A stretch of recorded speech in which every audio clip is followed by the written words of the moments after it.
Hello, everyone. Welcome to Tony Talks. Good morning, good afternoon, good evening, wherever you are watching me from. Thank you for tuning in.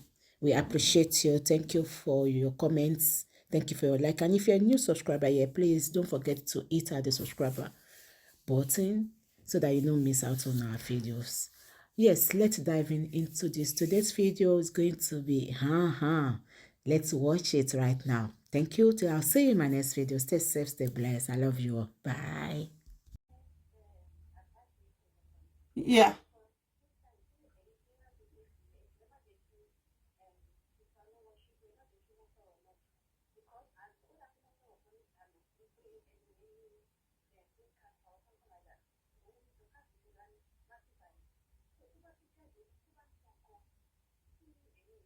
Ó ti yé mi.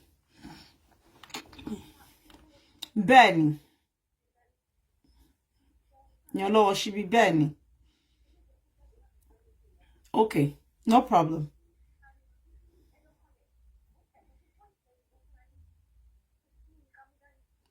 Mo ti gbọ́. Ẹ ṣeun. Thank you. Okay. Ẹ̀yin tẹ́ ń pè wá, ẹ mọ̀ pé wá sórí speaker o. Contribution yín làwọn èèyàn fẹ́ gbọ́ because èmi máa kúrò níbà in the next couple of minutes, and we're just hoping that the Nigerian police personnel that we called out will please do the needful. They will use their honorable officers, to voice for this family. Allow justice to prevail. We don't know what is happening. We don't know what killed this lady that you asked Dorcas Adeyinka, the Otun supporter, Yeye, Otun, whatever, of Ologudu, Ilu Ogudu, under the royal father called not Jim, Dean, Akiwumi Fashola Ologudu of Ogudu. Gbogbo wọn náà ni wọ́n súnmọ́ wọn lè bá wa bí pé kí ló ṣẹlẹ̀ ọmọ tán ní kó lọ mú wá ná ló dòkú lójijì tó sọ pé o mọ bí tó wà tó gbé pamọ́ sí. Hello sis. Ma, ẹ kálẹ́. Ẹ káàsán ma. Ma. Yes. Ẹ wo nǹkan fẹ́ sọ fún mi tí wọ́n bá tètè lọ gbé bàbá Ibeji wọ́n máa drop bàbá Ibeji wíjì yìí. Kí ló ń jẹ́ wọ́n máa drop ẹ̀? Wọ́n máa pa. Wọ́n máa tún pa bàbá Ibeji. Wọ́n máa sọ bẹ́ẹ̀ ni mo sọ fún yín, wọ́n máa ní ìrònú ìyàwó ẹ̀ ló pa. Wọ́n lè ní ìrònú ìyàwó ẹ̀ ló pa. Wọ́n máa drop ẹ̀. Mo sọ fún yín, káwọn ayé ti gbé máa yẹn ní wíìkì yìí, wọ́n máa drop ẹ̀. Ìyẹn náà dẹ̀rù bà wá kẹ́. Mo ṣe ní kí n sọ fún wọ́n máa drop máa yẹn. Torí pé evidence kan ní lady yẹn kan ní kó lọ gbé wá. Lady yẹn ló lè confirm wípé ẹ̀ jí òun gbé. Kó sọ gbogbo nǹkan tó ṣẹlẹ̀ sí òun. Yes, wọ́n mọ̀ pé Folusho máa sọ̀rọ̀. Ṣé yín sìn? Wọ́n tọ̀ pé Folusho ti sick. So nǹkan tó ń sọ sí lórí òwò lórí mọ́bọ̀. Nǹkan tó bá lè bí léèrè. Nǹkan tó bá ìrántí ń gbà yẹn ló máa sọ. Ó máa sọ pé wọn jí òun gbé. Òun náà ṣe ti pa gẹ́yìn. Now, another witness tó tún lè jẹ́ pé tó lè testify case yẹn. Wọ́n ní bàbá Ibeji again. Ṣé gbogbo máa ṣe lọ drop ẹ̀ sí mortuary ṣe ogun ẹ̀? It's not easy. Just like that, kò dé padà sílé. Yes, wọ́n dey certify ẹ̀ dẹ̀. Wọ́n ní doctor tó certify wọ́n ní kàn gbé jáde. Ṣé yín sìn gbogbo àṣírí yẹn máa tú. So wọ́n ti mọ̀ pé gbogbo nǹkan ẹ̀ máa yẹn náà tọ́wọ́ bá ti pa máa yẹn ó máa jẹ́wọ́. So sábà yìí ti lọ gbé máa wọ́n máa drop máa yẹn. Wàláì wọ́n á drop ẹ̀. Wọ́n á nírònú ìyàwó ẹ̀ ló pa. Confirm. Kọ́tí mo ní kẹsàn-án yẹn. Ẹ ṣeun, thank you. Àwọn ò gbàdúrà ká torí ilé iṣẹ́ tí ń dúró dẹ̀ wọ́n á drop ẹ̀. Ẹ̀rùn kí ló ń jẹ́ drop bí ti bó o. Ìyàwó náà ní kó lọ gbé wá o tó fi já síkú yìí o. Ẹ jẹ́ ẹni tó ṣòre.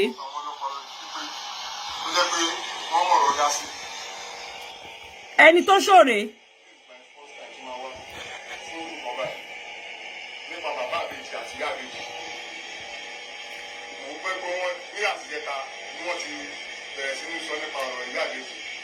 Àwọn tí wọ́n fẹ́ pa orúkọ olórúkọ jẹ́ Ọlọ́run á bá wọn lórúkọ jẹ́ tí dé tó kú wọn tọmọtọmọ tí bàbá wọn Ọlọ́run á bá wọn lórúkọ jẹ́ nítorí pé oore ni ọmọbìnrin yẹn ló ṣe fún fámìlì ẹ̀dẹ̀ fi lè ṣe ẹ̀yin gbọ́ngàn ní oore kankan tẹ́ ṣe fún fámìlì ẹ̀dẹ̀ tí ọmọ ẹ̀ títí tẹ̀mí tìyàwó ẹ̀ pa ìyẹn Abike Jagaban pẹ̀lú ọlọ́wọ́ síbí. ẹ gbọ́ kíní dáadáa o.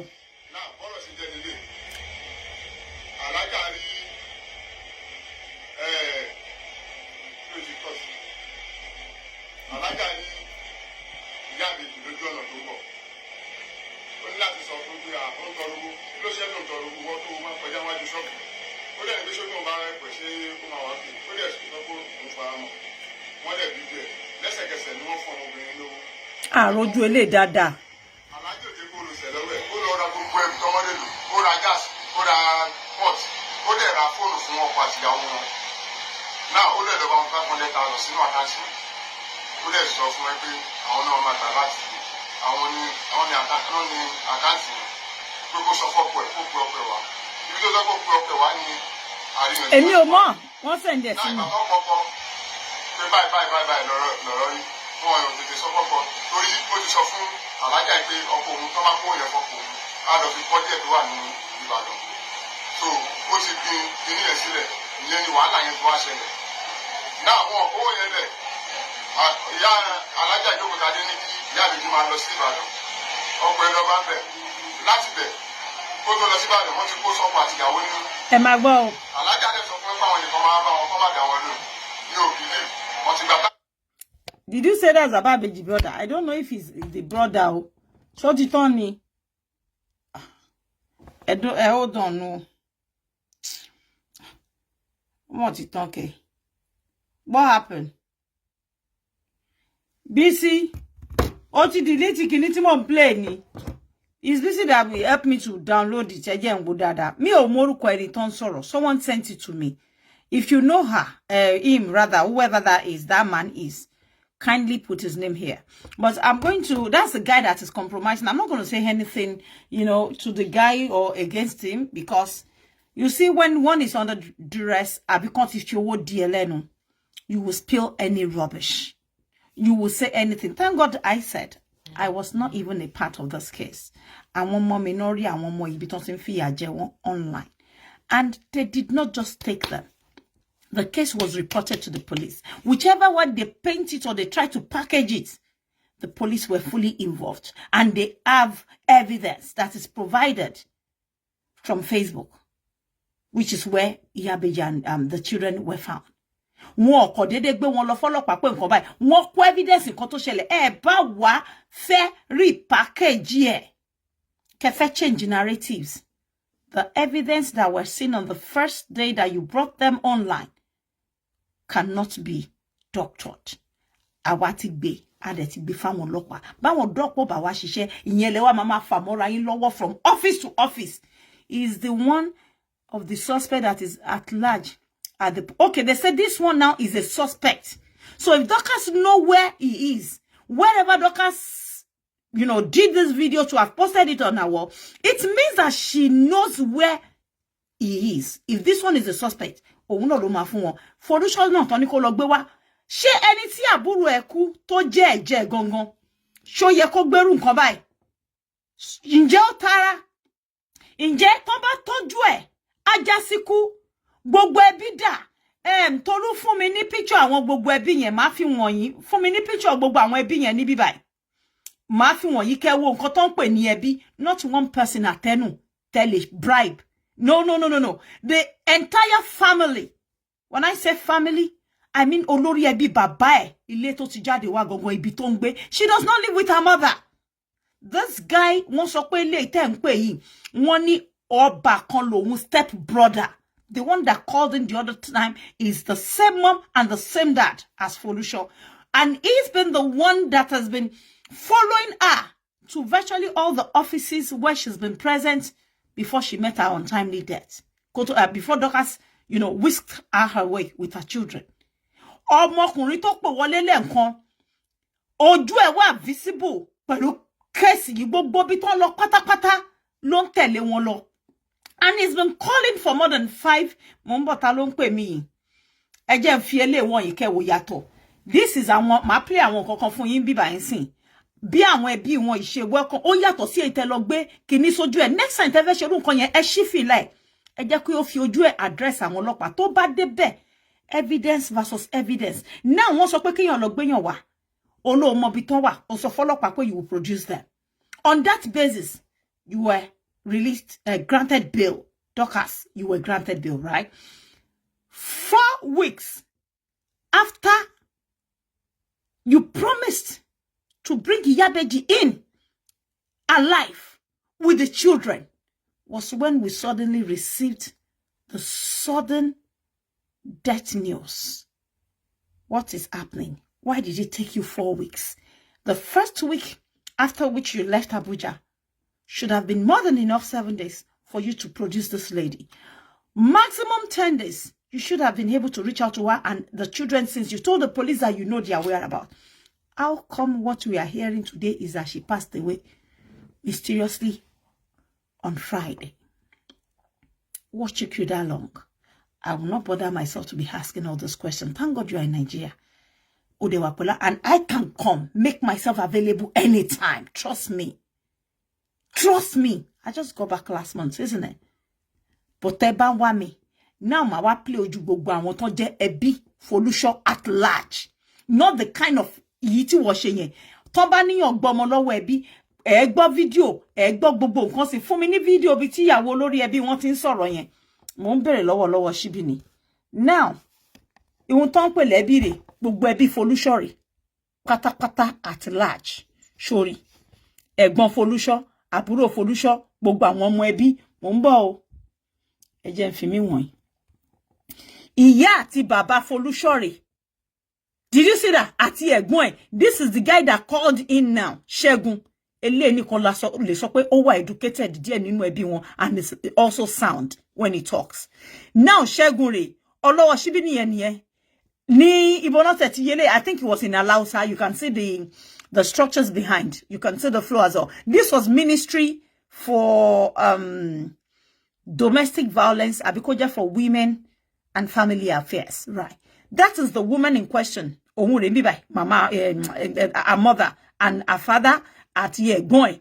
Orin koton pe ni ẹbí. So ton ba bi wa as an organization. Sori pe gbogbo ẹbí wọn ton ni ko se pe irú bó ṣe he ọmọ tó fi já sí kú mọ́ ẹ lọ́wọ́ yìí.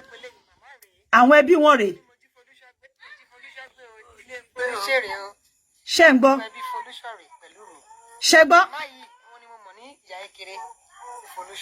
Ṣó gbọ́?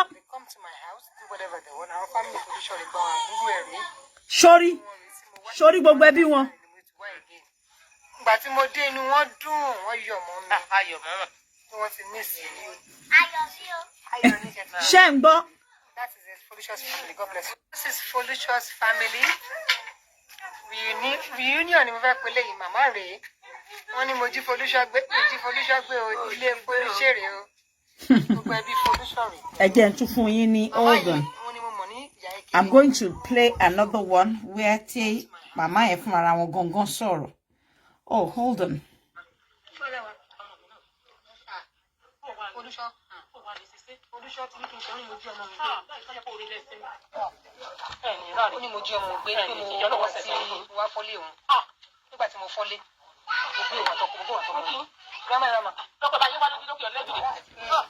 You see, nǹkan tí ó wà níbí báyìí, ó ti pọ̀ jẹ́ yín go ní lè gbọ́ gbogbo ẹ̀tàn.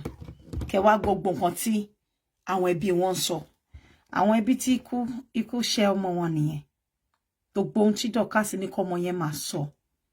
Tó ń fi sí ní ẹnu, but èmi ò tiẹ̀ fẹ́ yọra mi lẹ́nu, like we are just pleading with the Nigerian police first.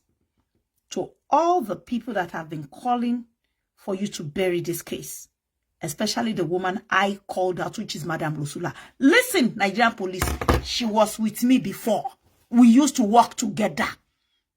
Now, maybe from there you will get what I'm saying. Why she's pushing and abusing the power of all of you officers just to back Dorcas against me.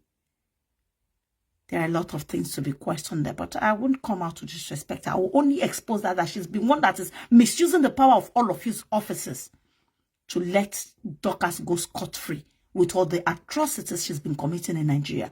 Well, she's had case with Lizzie. Tí Dorcas bá change lọ́sàn gangan.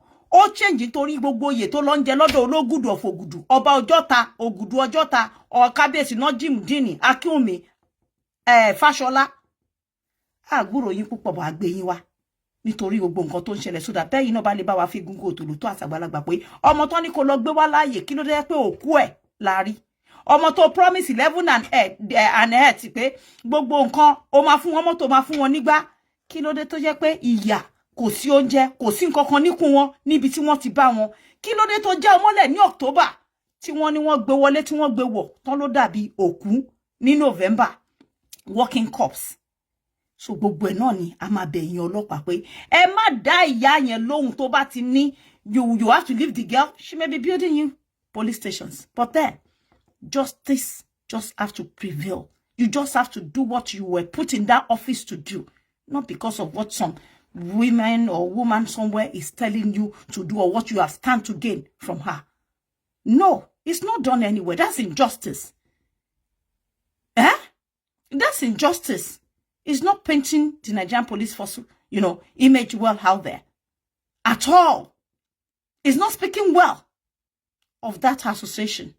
So you need to disassociate yourself from anything like this and do it the way it should be done so that you will have your credibility and integrity fully at hand. Kò ní jẹ́ pé yọ̀kan ló máa wá smear image yín nítorí pé wọ́n fẹ́ fi ọ̀rọ̀ yìí score Facebook point. Let Madam go and look for her whatever elsewhere, not to come and stain the image of the Nigerian police by sending, this girl to different offices for defense just to go scot-free. You know the things, all the cases against her in Nigeria. Now she's bragging everywhere, saying, oh, one can do and undo. She can do this, she can do that. Nobody wants anything bad to happen to her. Let her answer to all the cases in a fair way. Stop pushing all the cases, the pending cases, apart from this murder one that is on ground. Abi, kilamakwe, koyewamo. She murder case lamakwe by. Because how can someone die? There was no doctor's certification that she was gone. And the next thing within the hour, the husband said she's been lodged into the mortuary. The husband went back home, closed door, was doing normal until the landlord had to question his character, that what is happening, where is the woman you left with? Who and who were at the scene where he claimed the woman died? He didn't come back to feel bad.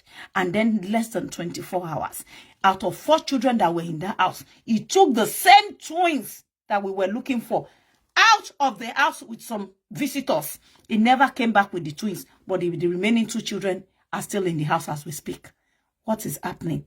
Who and who are they delivering, to? And this guy has a phone kept somewhere, what we had, the information. He gave impression that he doesn't have a phone, that he sold his 2 phones. But someone just told us that he do communicate with this very guy, Tonso Romiba Toje Ore. If you look at the one that called in, even appearance-wise, and this one, Tidokas Besita, you can tell that these are 2 different personalities. This one can be easily bought, while that other one cannot be bought. He doesn't appear to be one that can be bought off his right.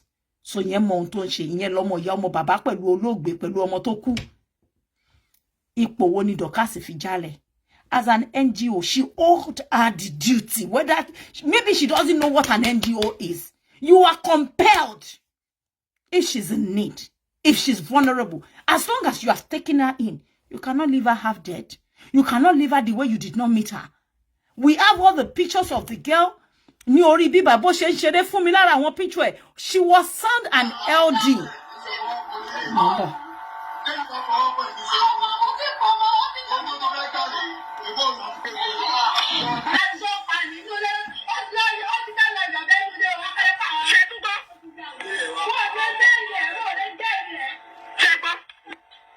Okay.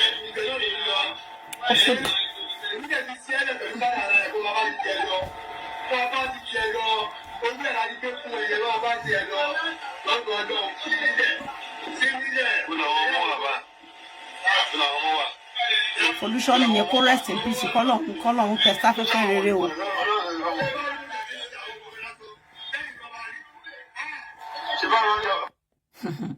Okay, so ara ẹnìyẹn.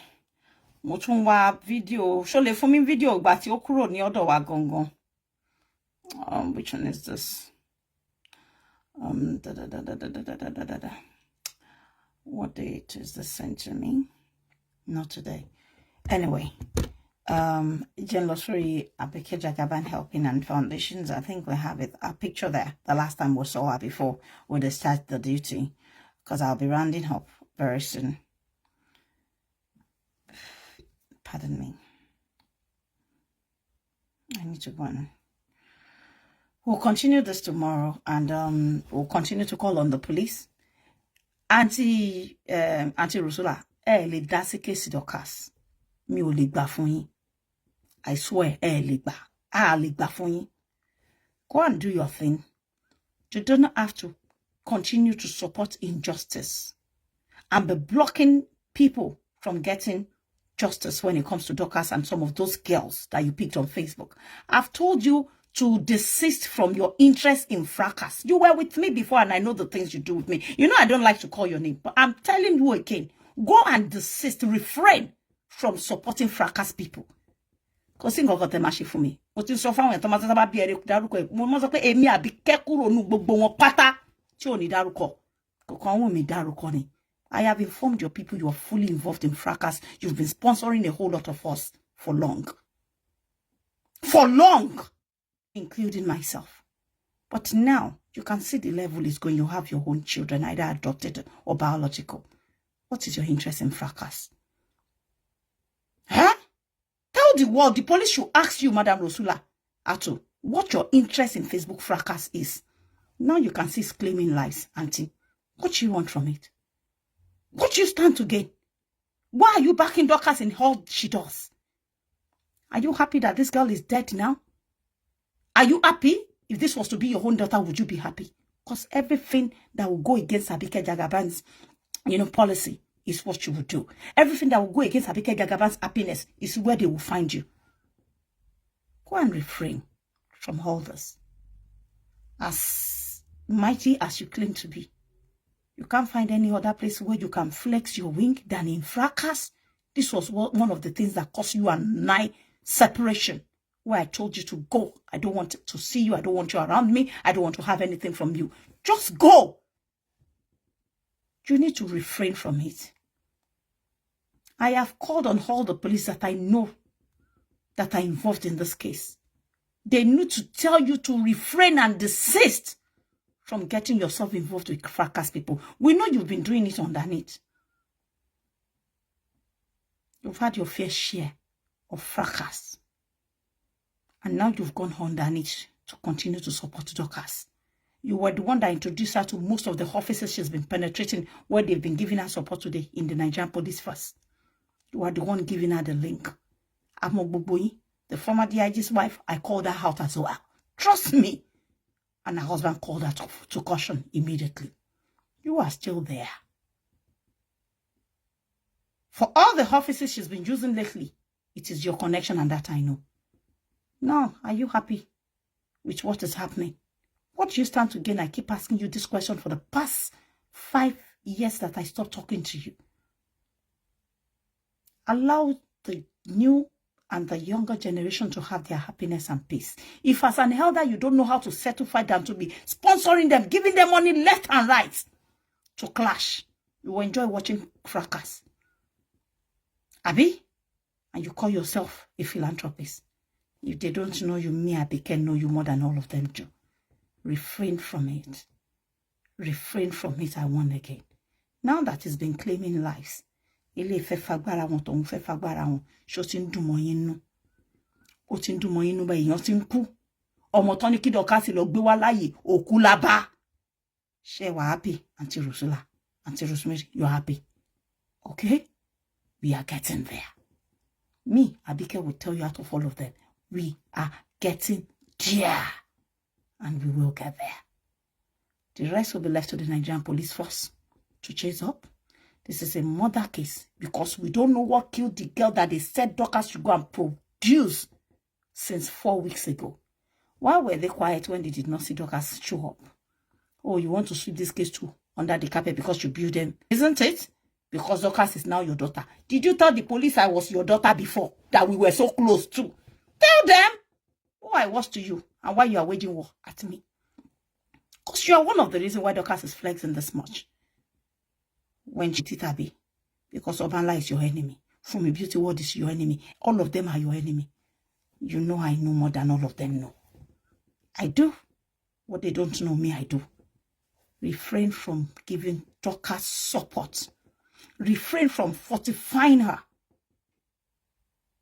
Refrain from it. If she's doing something positive, everybody would give her support, not just you. A whole lot of people will be proud of her, not just you. But with the evil atrocities she's committed in the past on this space, and you are still behind her. See, you can support her, but if you support her in evil, what will happen eventually? I'm not sure you will enjoy it, no matter how powerful you are. Refrain. I know what I'm saying. This I have warned you indoors, I have warned you outside. That stop it. Remember, you have once fortified me against her too. This is me saying it. You know what you're doing, right? They can see that lies are now involved. We need to know what killed Folusho, how Folusho died in Dorcas' care. Ọ̀rọ̀ yìí kọjá ohun tá a máa sọ níbí báyìí. Ẹ lọ jókòó jẹ́. Ẹ jẹ́ kọ́lọ́pàá ṣiṣẹ́ wọn. Ẹ yé abuse the power of the few ones, major ones. That you know. I know the ones you are very close to. I know them. I know them. Better kejaho. Okay? Téèyàn kankan bá rí yín Ọlọ́run rí yín o. Òun dẹ̀ ló ní ìdájọ́ lọ́wọ́.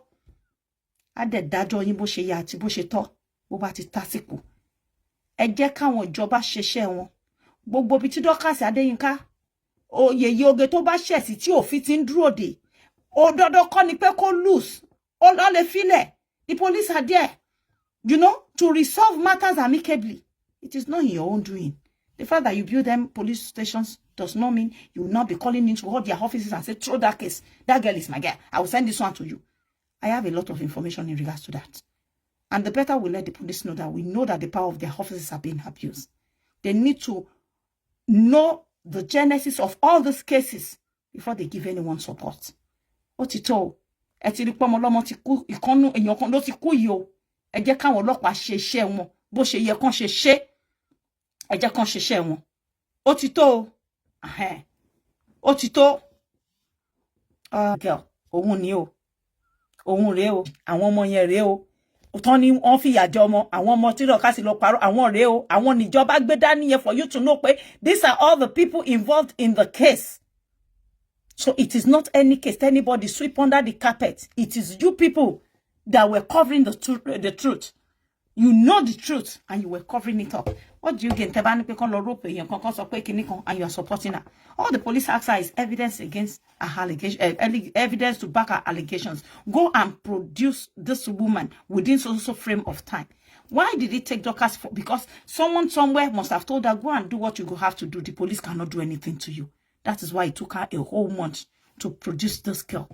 And the next thing we heard that she has died. We're waiting for her to produce in the last 1 month. Since last month that she left Abuja, the first CID. Only for us to now hear that the landlord said that she was dying off gradually since they brought her in. Was the one that we suddenly heard that came to the court to make allegations against Oluwashibi last month. How did she get to the court? Where is the camera? How she walked in and everything. They doctored that, I guess. A lot is happening. And the police needs to be, you know, to be questioned as well. That what is happening? How did you get this girl there? The high PO of the case and everybody. Oh, how is this being done? And it also at the same time, a tender kinini court, go wale ni wa testify against Oluwashibi. Po fun Lua signed document ní last month. Báwo ló ṣe débẹ̀? Ẹ̀yin náà lẹ wà lẹ́yìn gbogbo wọn. Alágbára yín lọ ṣe dédé. Ọmọ lọ́mọ tí ó ẹ̀mí ẹ̀ ṣe kíní yìí. Ẹ̀sùn ake o, orí àwọn Ìbejì ajá. Ajá onílé, ajá ọlọ́nà, ajá olóko, gbogbo ẹni tó bá lọ́wọ́ sí ìṣẹ̀dá àwọn Ìbejì yẹn ajá o. Bí ìṣẹ̀dá ya wọn ò bá jà, ìṣẹ̀dá tí wọ́n tí ẹ já ìrìn àjò wọn bẹ́ẹ̀ yẹn ajá o. And we just hope that the police will find the twins as well. Because if Suraju could take the twins suddenly away from the house and left the older kids, then we should suspect the move as well. Someone who just lost his wife less than 24 hours, remember to quickly take the twins, the same said twins, away from the house, neglecting the other older two in that rented apartment. Nínú bí tẹ́ rí yẹn náà ni o, that environment tí mo fi wọ̀nyí yẹn, ó fi àwọn ọmọ ẹ̀ méjì yẹn ló mú àwọn ọmọ tó kù méjì ló mú ẹ̀gbọ́n Folusho, ọmọ Suraju méjì ló mú ẹ̀gbọ́n Folusho lọ sínú yàrá wọn. Ibo ni wọ́n fi. This was after this is how we left Folusho for the cast. Yes. This is Folusho's actual picture, how Dorcas took her from us. Hail and healthy. Hail and healthy, Papa. Ewobosheri. This is where we were looking after her. That's the environment. She was being, well fed, well clothed, well looked after, medical, all looked after under our own care. How come you are telling us, Odi ghost? Ni few months after ti Dorcas gba wọlé, òun ni landlord sọ yẹn pé ó dàbí working corpse. This is how we left her. She's never worn a wig in her entire life. Mo rántí joy tó ń sọ pé I want to try ó wọ wig, ó wọ ṣòkòtò, ó wọ t-shirt, ó ń jẹ nǹkan tó wù. Ìyá Ìbejì rèé o. Bẹ́ ṣe gbà rèé o, òkú lẹ gbé padà wá o. Ó tó káyé bí yín kí gbogbo ọmọ Nàìjíríà bí yín káwọn ọlọ́pàá kan dá wa lóhùn pé kí ló ṣẹlẹ̀ sí o. We want to know. They owe us that duty. Without considering who they are close to.